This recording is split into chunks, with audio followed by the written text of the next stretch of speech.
Hey,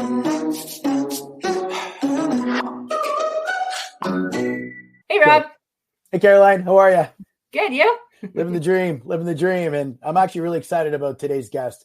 We've talked about mental health solutions at Benefits Alliance for well over a couple of years now. And the latest Benefits Canada survey just came out for 2024 and talked about the need of adding mental health support and solutions for majority of companies that were in the survey. Yet so many of them have an employee assistance program or an EAP that to our world gets so underutilized, where we think the utilization really should be. And I'm really excited for today's guest that's going to be on today with her unique title and position and some solutions they have. Yeah, we've got Melanie Dobler. She's joining us, and I agree, Rob. She's going to come with some very practical experience, everything from a hospital environment where she used to work, where now she's at a carrier with Sun Life, but more importantly, her passion around developing practical day-to-day tools that will be useful for small to mid-sized to large companies across Canada. It's time to drive that utilization up. And not only will we talk about it, but in the podcast notes, there will be a multitude of free resources for people to access and build a plan with their benefits advisor. Love it. So let's bring her in. Well, we're really excited to have you on our podcast today, Mel. Thank you so much for joining us. Thank you so much for having me. Yeah, maybe we start off a little bit. Tell us about your background before we talk about your current role at Sun Life. Great. So I have a bit of an interesting background, maybe a bit unconventional in the insurance space, but I really started my career in health and wellness, really active in physical activity. And I actually worked at a corporate fitness center, and that was really my first exposure to more broad workplace wellness and then specifically mental health. And then from there, I wanted to make more of an impact. So I moved to a hospital here where I live, and I worked in the employee health and wellness area. And that was really where I started to see on the employer side around building a mental health strategy. I was one of their first mental health and wellness team members in the occupational health area. And in healthcare, especially, such a great need. And this was before the pandemic. But really about how do we support the employees, and had products like employee assistance program in my portfolio, and really looking at building a strategy and looking at workplace culture and all of those things that are really important. And then from there, I went to Sun Life and I worked in the organizational health team. And that was really about helping our employers that we work with in our group benefits business on their workplace strategies. I built some tools and resources, which we'll talk a little bit about today, like our workplace mental health strategy toolkit. So that was really working on the employer side, really helped me to get that perspective. Also, how challenging it can be as an employer to have the right solutions and to really address workplace culture, and then see how can we then apply that to our clients. And then from there, with a passion for mental health, I moved into our product team and was a product manager, and launched one of our products, the Mental Health Coach. And then in the last year, I've moved into a director of mental health solutions role at Sun Life, where I really look at our on a team. We have a centralized mental health team in our Sun Life Health business, and really look at the products and solutions we offer to our group benefits members, and more broadly, supports and disability. Work very closely as a one Sun in terms of mental health supports for our members, as well as more broadly. Fantastic. Yeah, there's a lot of great conversation questions we're going to have from here, Carolyne, because so many of our clients, small and mid-sized employers, they might have an employee assistance program. It might not get utilized as much as they hope it should. Some employees still don't even know where they got to turn to, right? They forget they have the employee assistance program. And especially loving your title, Mel, as a director of mental health solutions. We know just based on resources and needs, that's something that small and mid-sized companies can, technically maybe afford to have, or it's just an HR specialist that's wearing lots of hats already because they've got so many duties to do, that this is another area that they'd love to focus on, provide more tools. So I think our listeners are going to get a lot out of today's conversation, Carolyne. Yeah, most definitely. And I do want to kick things off to ask, I know that recently, for all the readers out there of Benefits Canada, they recently had their perfect storm report come out under the healthcare study. So I'm really curious. I think one of the things that came out of there, and I know that we will be including that in our podcast notes for listeners to read, but so many people have an EAP, but the utilization just is not there, which is still, a bit of a surprise because it's been something we've been talking about for a number of years. So I am so curious to hear from you, considering, the benefits of EAP, whether it's acute needs, how can we provide people that increase that utilization at the end of the day? How do we help employers? How do we help employees? It's a big question to start off with, but I can't wait to hear. Yeah, no, for sure. And I think, definitely that survey revealed that EAP is really, I'd say, table stakes for mental health support. So I think it is a great resource that employers have invested in. So exactly, how do we drive utilization? I think one of the things is with EAP is because they've been around for so long, and I do think they have evolved. I know we certainly with our EAP made some evolutions, but I think it's a lot of the times is, do your employees actually know what the EAP includes and what is really included in that? I think as a first step, as an HR leader or the owner of the company in a smaller business, is you yourself really understand and know what are all the great resources that might be included in your EAP, so that you can then also talk to your employees or your people leaders about what's available. So I think the first step is really understanding what all you have included, because there might be things that you have that you weren't even aware of, especially as EAPs have evolved over time. And then I think the other thing is really using every opportunity possible to promote your EAP. So I know at Sun Life, anytime we get any sort of email from our leaders or even within our own teams, there's always a plug for the tools and resources that are available to Sun Life employees. And that really helps to just almost normalize that you have these resources available, but also just, as people are maybe that day they were okay, or then one day they're not, then they also just know that it's not a one and done, that, I have this benefit, we're continually promoting it. And then for smaller organizations, it might be, you might not have broad emails that you're sending, but even if you think about hiring a new employee, you're going to be onboarding that employee. There might be a benefits package or some information you share. That might be a great opportunity to just talk about the EAP and what's available and when you might use it. So I think it's communication ongoing. You can also leverage, there's so many national campaign days that you can also leverage to really promote ongoing. There's probably something every month that you can tap into to really drive home for employees that this is available. We're encouraging you to use it. And then I think something we've seen a bit of a shift, again, is not just you have EAP, it's really about tapping into what specifically is in the EAP and then when you might use it. So we know that historically EAPs have been considered more like you use it when you're in crisis. It has gone so far beyond that. I think there's so many more evolutions like women's health or, proactive support, financial support. So it might be repackaging how you're promoting your EAP. So instead of saying, you have this EAP, it might be, if you're in need of crisis support or acute support, you might use this when, or you might use this now, or you're looking to proactively improve your mental health, you might use this resource. So I think it's trying to tie it into more relevancy around what's available so that it also sort of demystifies when you might use it, because EAP in itself, it doesn't really, if you just are told you have an EAP, it doesn't really give you a great perspective of what that might include. And then I think it is just, again, really trying to use those opportunities through ongoing regular communication as well, so that it's always top of mind when someone needs it, but then also really highlighting what's available to really drive the utilization so people know it's beyond that crisis support and can be used for many different reasons and many different needs, as well as for their families most often.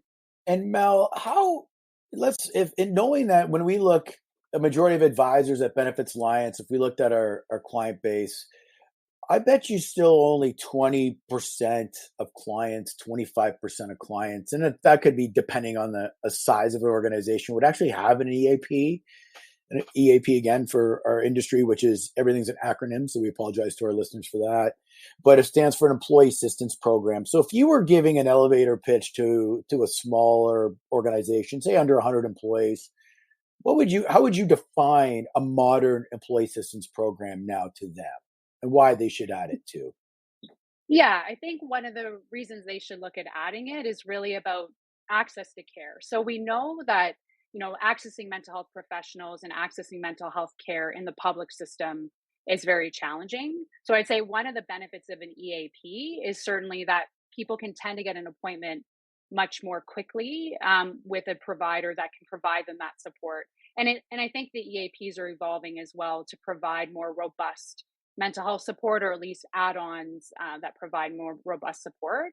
I would also say they cover broad spectrum. So we know that, mental health is part of holistic health, physical health, and most EAPs are going to look at, they have solutions for nutrition, financial well-being. I think finances is a huge barrier. So this also gives people the opportunity to have a few sessions through their employer. There's also often financial support through those programs, as well as support for their family. So I think it's really looking at the robustness of what's included in an EAP. And then there's even beyond that. I think a lot of EAPs today, I know ours does, offers manager coaching and manager and employee supports. So in a small organization where you don't have an HR department, having something like an EAP where, maybe one of your frontline managers, or even yourself, if you're the business owner, to be able to access that type of support, to have that conversation just around how you might manage some employee issues or performance issues, or things like that. But I would say that it's really about access, quick access. I think we've also seen, virtually people want to be able to connect at all different times of day, convenience of their own home. So they've also really evolved in terms of offering, quick access from the comfort of your home, privacy of your home.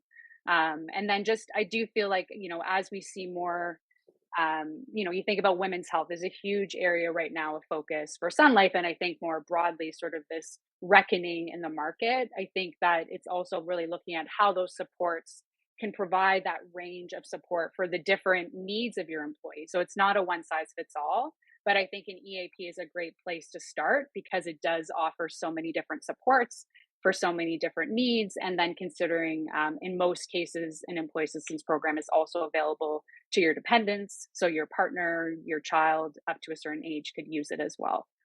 Mhm. Let's talk a bit about. I want to dive in a little bit deeper on driving that awareness, because there are a lot of broad services that so many times people just don't even realize are covered. But it's when you're in that moment in life where something is happening, and you don't even think necessarily to go read your booklet. But again, I like that comment you said about that frontline manager being critical, and we've talked a little bit about this in some of our other podcasts, but given your experience, I'm curious if you could think back to maybe a story or a situation, whether it's in the hospital environment or Sun Life, somehow where you caught someone in the moment and some of those practical actions that you took to guide them to that immediate awareness and taking action to actually maybe book that first appointment. Is there a story or an example that comes to mind? Yeah, I think in the hospital, one of the things I really loved and was really proud of was that I sort of became the face of EAP. So in a healthcare facility, the employees, the healthcare workers, they're not on their email very often, or at the time that was about 5 years ago. They're not on their email, they're not able to access things digitally, so emails are often missed. So I would really sort of go through the hospital, I'd visit the different departments. At the time we had, more, it was more paper focused, but little stickers, and so I would really try to kind of pound the pavement, making sure people are aware of EAP. So because of that, and because of my role, and the focus I had on mental health, I led a mental health action team, an employee team. People saw me as sort of the contact. So there were certainly circumstances where even a manager, an employee was in crisis, and a manager would contact me, and just see, like, what can I help, what can I do to help this employee. And EAP was really at that time really the front line of what to do in that moment, and really provide that support. So it was often just coaching even that manager to talk through, maybe you're going to phone the number for, we had at the time, you phone the number for the member or the employee, and then they would have that privacy of their office, and then let them just sort of help them to facilitate that first step. And that's where I think from a crisis perspective, that's a really great way, that's a great example of how, by arming your managers and your people leaders with those tools that they can help employees in those sort of acute moments. So I think that that's something that always stuck with me, because I think that, I think it was just about providing the right support at the right time. And then I think it speaks to as well a culture, and having that culture as well where there's trust, and that even for that employee who was in crisis, that they felt comfortable to go to their manager and was looking for that support. I think that also is I think we'd be remiss to not talk about the importance of culture as well, as we look at all these solutions, and how with even the best shelf of solutions is that workplace culture, and some of the things you're doing as an employer to create those environments is also really critical. That's great. And, especially employee assistance programs, if we look at the recent Benefits Canada survey, there was close to 700 companies that were polled, and 40% of respondents want to actually enhance their employee assistance program offerings. And I wonder, though, in just being kind of boots on the ground myself and my team and the advisors at Benefits Alliance, we probably all come back and saying, are they aware with what is already in most employee assistance programs? And you touched on a couple of areas within what you referenced, and so with the Sun Life solution. So talk us through a little bit more detail about specifically how EAPs have evolved in your eyes from what you can provide to your members. And you had mentioned as an example, like women's health, which is overdue to say the least. So this is great. So maybe we'll Absolutely. let you have the floor about talk about some of these solutions, and two, how members are made aware from your eyes, or what are some of the solutions that you're looking at as an organization to make sure your clients are aware of what everybody has available to them at the time of need. Yeah, absolutely. So I think when I think about our EAP, I think one of the things that really stands out is that timely access to care. So I think where we're really proud of with our EAP solution is that someone can get an appointment within 24 hours. And I think when you think of the wait times in the public healthcare system, I think that's a bit of a game changer, because I do feel like people often, when they are going through an EAP, I think it's about getting access quickly. So I think, if you're looking at an EAP, I think the time to appointment is a really important consideration. And then I think more broadly as well is really having access to that fulsome care team. So I think it's looking beyond mental health providers and mental health practitioners, but also being able to access a physician or other providers within your EAP, knowing that focus on holistic health. And then, like I said, most recently, women's health, I think, is a growing area, and we've really built strong and robust resources for members who might be coming through our EAP solution. And then finally, I think it's also the EAP does have limitations. So I think it's also being very transparent around where an EAP can perhaps solve issues or be a sort of a conduit, and then really about navigating people if the EAP is not the right solution, about how do we connect people to the right solution, which may be outside of their EAP. And our EAP certainly does that as well. So if it's not the appropriate solution, everyone will come through the EAP, but if needed, they will navigate them outside of that EAP ecosystem and help connect them to more higher need, higher intensity care as well. Because I think that's just something important for employers to consider as well, is that I think an EAP is a really important product in a suite of products, and it's really important to think about the broader needs of your employees. So I think EAPs can do a lot of things, and do a lot of things well, and be that sort of entry point and gateway to getting that care. But then what else do you offer that can help people who have maybe a higher severity of need? And knowing that, I would say most EAPs in the market are still focused on short-term counseling needs. It's not something where you're really intended to have an ongoing relationship. Most of them, you can use them as many times as needed, but it's really about short-term solution focused, as well. Mm-hmm. Mel, on that note, I think about the practicality of even like a small to mid-sized business owner, someone that's listening, that's looking to add in some additional support, right? So we have the mild to moderate spectrum of EAPs, like you said, maybe short term. We've got the moderate to severe end of things where people may be suffering or battling, mental and physical challenges around addiction and other things, right? Alcohol addiction, trauma, everything that is, on that higher end of the spectrum.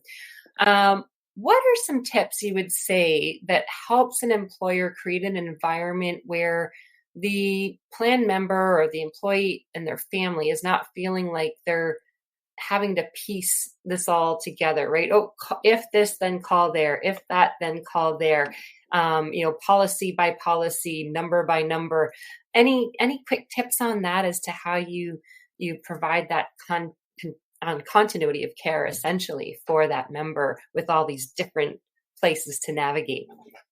Yeah, I think there is certainly, we're seeing more and more, and I know we have a solution as well with coaching and helping connecting the dots, because I think that is a challenge. And I think that's having, we have our mental health coach product where it does try to tie together some of those different pieces that people have.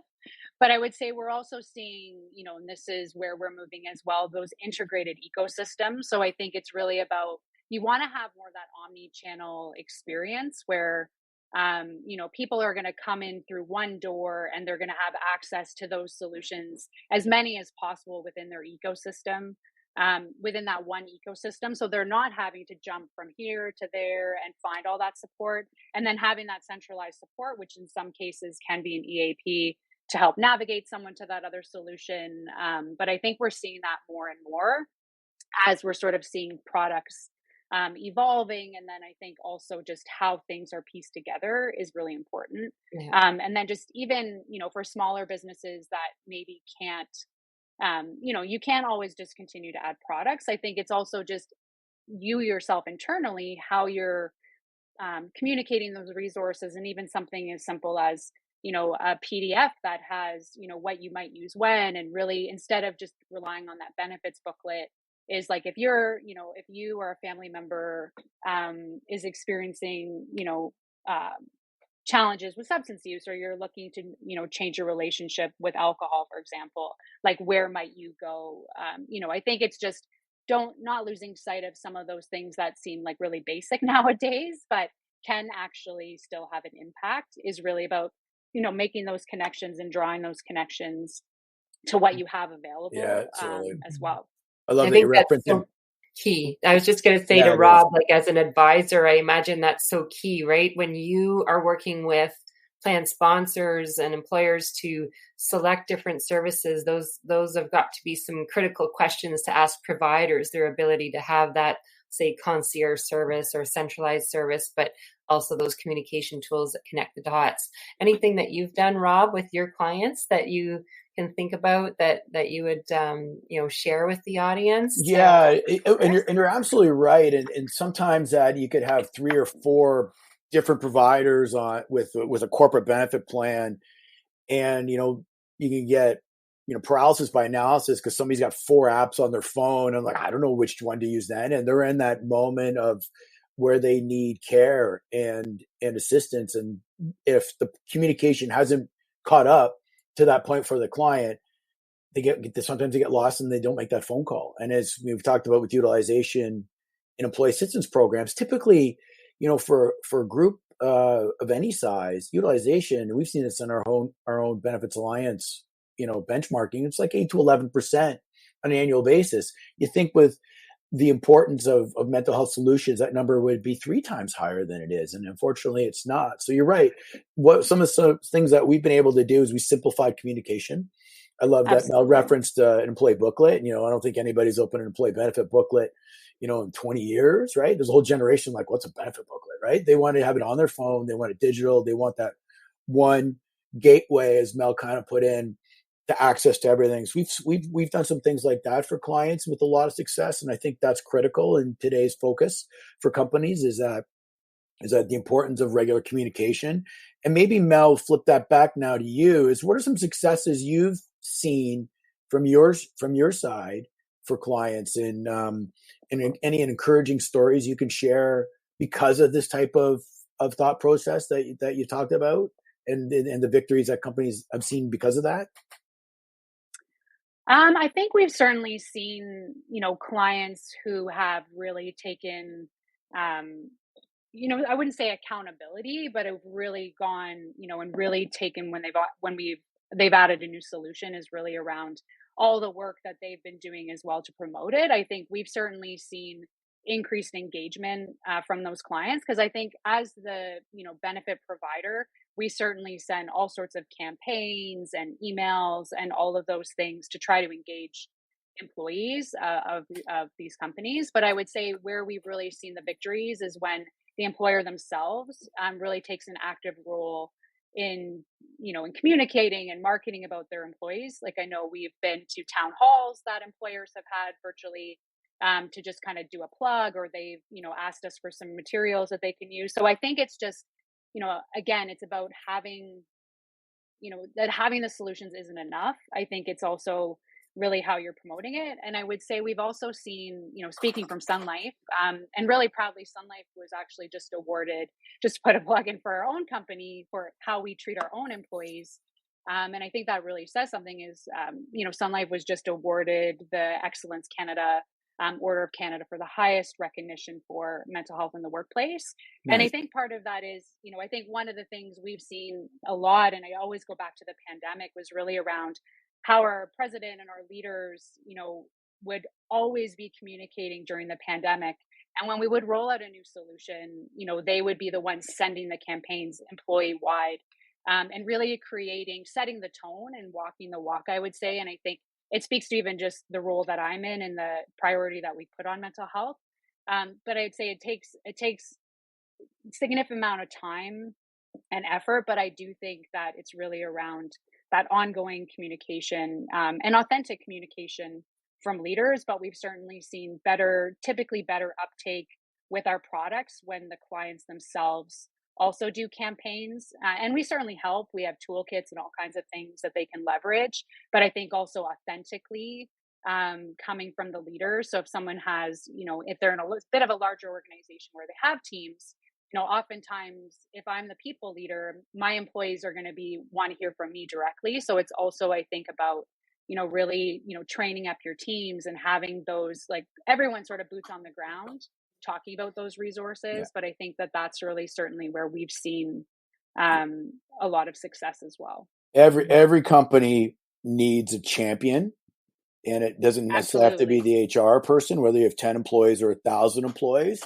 And the other 100%. thing would be, it's that regular communication, because you don't know when you might need these services, and it could be something out of nowhere that impacts your life, that you go, I need to call somebody that's a third party that has this type of practitioner experience, because you never know when it's going to come up in your life. And it's kind of like the reference I've done before. It's like, well, you can talk about mortgage rates, but if I'm not renewing my mortgage for 3 years, I'm not concerned about the mortgage rates today. It's not on top of mind, right? But if you're suddenly going to renew it, now it's top of mind. I need to know what's out there. And so that constant drip, letting companies know we've got this solution, I think is critical. You brought up something about the toolkit. So talk to us about the Sun Life toolkit. Maybe, a couple things. What made Sun and your team develop the toolkit, one, and two, how you've rolled it out. And maybe, the third question on that, sorry for 3 points, would be how's it been received? Yeah, so the toolkit, I think, one of the things we know, and because we work with employers of all sizes, was that, the national psychological standard, which is the national sort of the gold standard of having a workplace mental health strategy, is quite complex. I think they are actually changing it and they're trying to simplify it. But knowing from my own experience working on building a mental health strategy at an employer, and it was really my first foray into doing that, was that it was difficult. So what we wanted to really do was create a simplified approach to creating a workplace mental health strategy. And that was really kind of breaking down the national standard into 5 steps, calling out what we felt like were the 5 key steps, and then having at every step resources and downloadable resources and bite-sized pieces that an employer could basically walk through And then we've also embedded things like training and, as we've evolved and offered more, but really making it accessible. And I think it's looking at, really using data, and we've built now an organizational assessment that small employers can do. So I think it's really just how do we make it easy? Because we also know that, again, that culture in a workplace is also going to impact people's, like, potentially people on disability, going on disability, and all of those factors, and creating that culture and fostering that is, takes time, and we wanted to try and make that easy. I'd say it was really well received. We've since built a musculoskeletal toolkit, and recently I'd say a return to work toolkit to help. We know that's another really challenging area for employers and small employers, on how, when people are returning to the workplace, how do you support them, having the right resources in place. So I think we take a lot of pride in our tools and resources. These are all available at no cost. They live on our website. But again, just making it easy, knowing that it can be challenging. And I know for our smaller employers, that you might not have an HR person, or like you said, it might be, it might not be even part of something that you've had training for. So it's really around, keeping that lens as well, knowing that, I eat, sleep, breathe this, and it's my passion.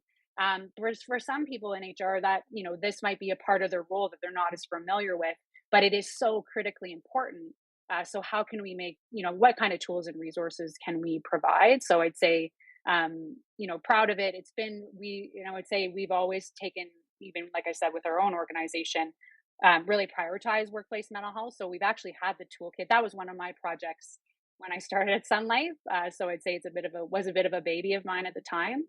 So we have had it for about 5 years. So again, trying to lead the charge and really leading the charge on workplace mental health, and since expanding, our resources as well. But I'd say overall, very well received. And like, we keep evolving it, keep adding more as we see, we just released a bright paper on women's health as well. So I think as trends change as well, we always want to make those resources available and easy for employers to access, and see what they can apply to their own workplaces. Amazing. Well, you must be so proud, as you said, to have developed that over 5 years, launched that, and very much appreciate that you don't need to be a Sun Life customer to have access to these free resources. So I'm sure we'll put some of those links in the show notes. I want to go back to one thing you said, and in a, when you think about a business owner and some of the why should I invest my time and the resources in developing awareness and providing actions around support and helping people along, comes down to disability claims, right? You mentioned that. So both short-term and long-term, we know, well, you probably know better than I do at this point, that the stats that you see of how often claims are coming in for mental health, both short-term and then turning into long-term.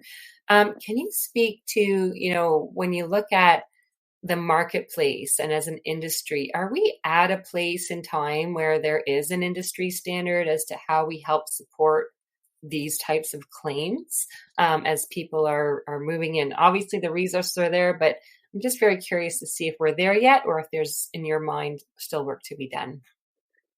I think, I would say, to be honest, I think that across the industry that we're still working on it. I think what we know is that, mental disorders are complex. I think also considering the lack of access to care in the public healthcare system, comorbidities, and all the things that someone might be dealing with. I think that, we're still working towards how do we, have all the right supports. I would say we have an extremely robust toolkit, and I think that we are certainly learning more all the time, and we're not standing still. I think one of the most important things is that we continue to test and learn and understand what works and doesn't work. But I think for, really, there is no silver bullet. And I think that's one of the things that, we wish that we could just, totally understand and have this all figured out. But I think as also you think about, as the climate change and, financial concerns and even politics and all of those things start to add another layer onto people's mental health, I think it's very complex. So I think that it's really about continuing to innovate and test, and always providing new solutions as we learn more and understand. And I think it's also looking at beyond factors for, we look at things like psychosocial factors as well in disability. So beyond a diagnosis, what also might be preventing someone from coming back to work? And I think it's really around having that holistic support as well, and continue to build on our toolkit.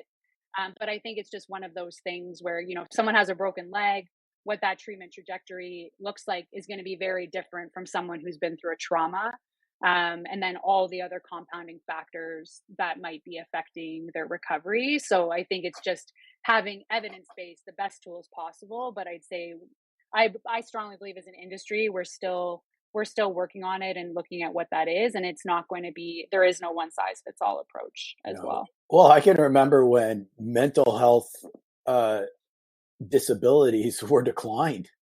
It's really hasn't Yes, been that long where mental health was an accepted, obviously disability. Now, 40% of new claims, roughly, depending on the carrier, are for anxiety and burnout, nonetheless, from, categorized as depression.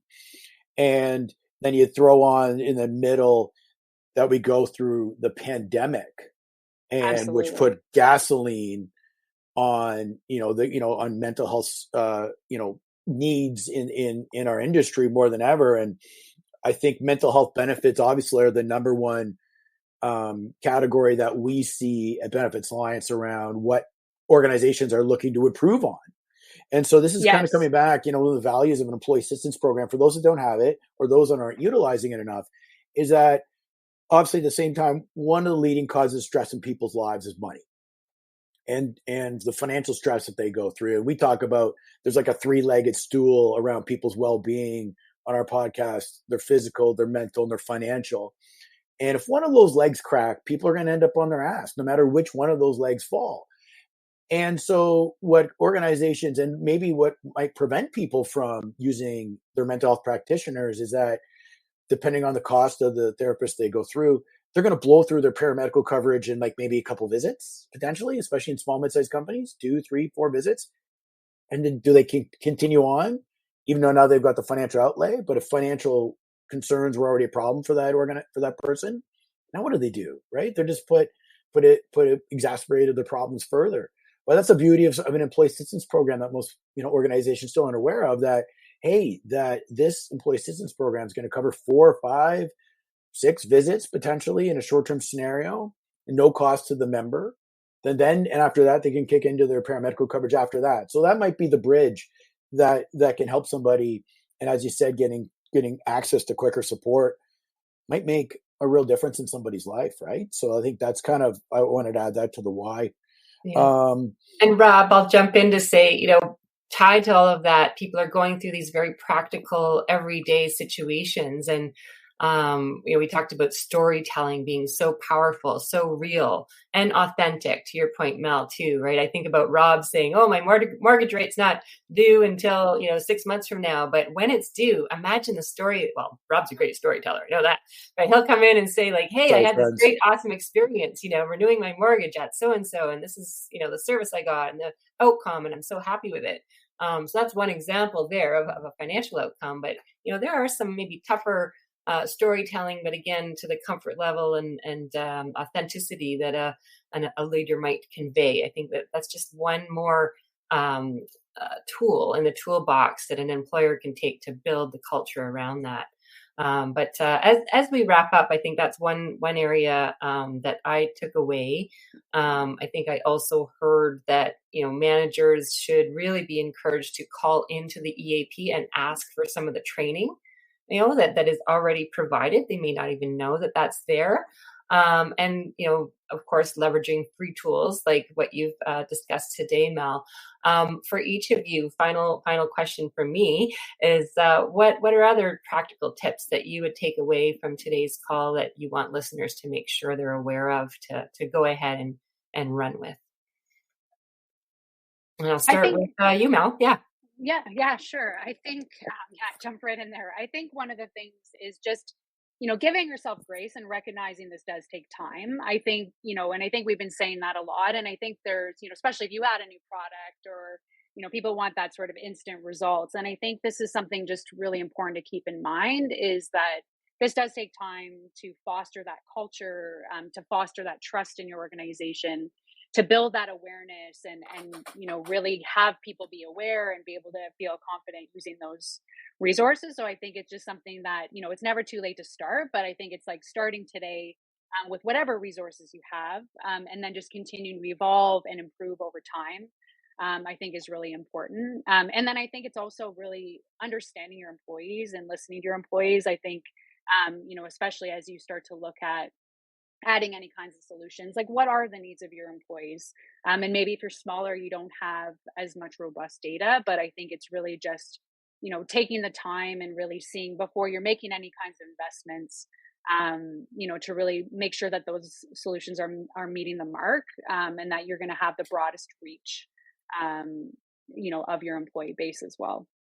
Awesome. And as people navigate that, it's a really great segue over to you, Rob, because you do this every day. You look at products, plans, solutions. You discuss this, and as a Benefits Alliance advisor who does this day in and day out, boots on the ground, as you said, what is something you would want to make sure the audience takes away as something you've implemented as an advisor with your clients that's successful? Yeah, I think there's two trains of thought for the individuals that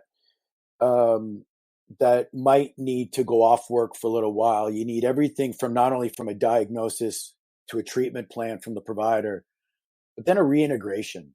I think the reintegration is a big one for people that come back to work. That will get missed, and I think the importance of having a toolkit that Mel described is critical. And we'll make sure we put all the great toolkits in our show notes, Caroline. I think that'd be great for our listeners. And then two, there's also a majority of people, like we're all going to go through a mental health scenario at some point that might not lead to disability, but just some people are just looking for options and just resources or a trusted person to talk to. That constant communication, from somebody at the company to that people are always aware, and maybe that they have these solutions, I think is critical. That so I know where to go as an employee. We live this every day as advisors, and we're kind of like nerds from this standpoint about and our passion for it is obvious. But the importance of that, the member knows where the resources are when they need it at that time, and maybe kind of a tip that as advisors will provide, yourself and other carriers, is really constant communication on that member portal. Do you know you have this if you ever need this? Because members might be going in usually on a monthly basis to maybe submit claims or check if a claim is paid. To know they have that button there, I think is key. So that's just always top of mind. I think that's where the last point I'd make. How about Mel, in closing, where do you see the next phase of EAPs going as we venture into a new calendar year, 2025 going forward? Where do you see EAPs going? I think EAPs, I think they will be more, again, of a gateway potentially to higher intensity care. I think that, EAPs themselves have that short-term focus, but I think it's going to become more of that care navigation and connecting people so that they just have sort of that one-stop shop where they can start with that EAP. That's what's so familiar. That's what's being promoted. And then really helping to connect them to maybe the next phase of their treatment as needed. And then I think also EAPs will just continue to evolve with what's needed at the time. So I think they're not going to stay stagnant in terms of what they offer. I think that to be progressive, they will continue to add new topics, new areas of focus. I think that, Indigenous supports is an area that we see a lot in upcoming and a lot of members are looking for. So I think as we look to, try to connect people also, not just with the most available care, but with something that's maybe going to match more to their needs. I think it's just going to become increasingly more personalized. And I think we have an amazing opportunity with AI, in triaging and how can we leverage data and technology, also to get people the care sooner and the right level of care. But I think we're just going to continue to see EAP evolving to be a much more than even that acute need, but just really that gateway, like I said, to other supports, to again, really get people to the right care they need at the right time. This has been great. Mel, thanks for sharing your passion and expertise with us today. We really appreciate you having on, talking about some of the mental health solutions and toolkits at Sun Life. So thanks for joining us. Thank you so much. Thank you, Mel.